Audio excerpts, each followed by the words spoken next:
मी समजा तुम्हाला सांगेन कोणाने सांगेन बाबा तू दररोज राम राम राम राम म्हण, बरं मी काय सांगाल दुसऱ्याला, मी काय करतो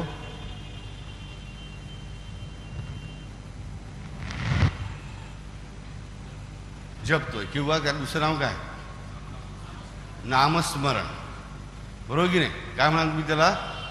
नामस्मरण.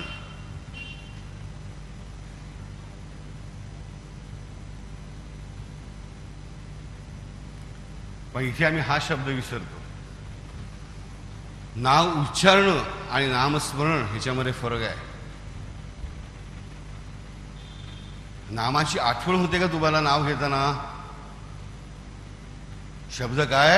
नामस्मरण करा. मी तुम्हाला सांगतो, नाव नुसतं उच्चारत ओढत राहा असं सांगत नाहीये. नामाचं स्मरण करायला पाहिजे. You must remember. लक्षामध्ये आठवण म्हणजे काय? प्रत्येक नावामध्ये लक्ष असणं नाही, ते आम्हाला जमू शकणार नाही, आम्ही सामान्य माणसं. परंतु मग काय नाव घेण्याचं आठवण, सकाळी उठल्यावर मग नाव घ्यायचं आहे नाही. हे नाम कुणाचं आहे ह्याचं स्मरण. नामीचं स्मरण म्हणजे नामस्मरण. ते नाम उच्चारताना मला माहीत असलं पाहिजे की नाम कुणाचं आहे. त्या भगवंताचं आहे, त्या परमात्म्याच्या आईचं आहे, ही जी अल्टिमेट सत्ता आहे.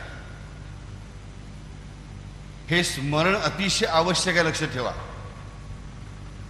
कारण स्मरण ही जाणीव आहे, उच्चारण ही जाणीव नाही आहे. तुम्ही नामाचा उच्चार करता, ती जाणीव आहे का? नाही.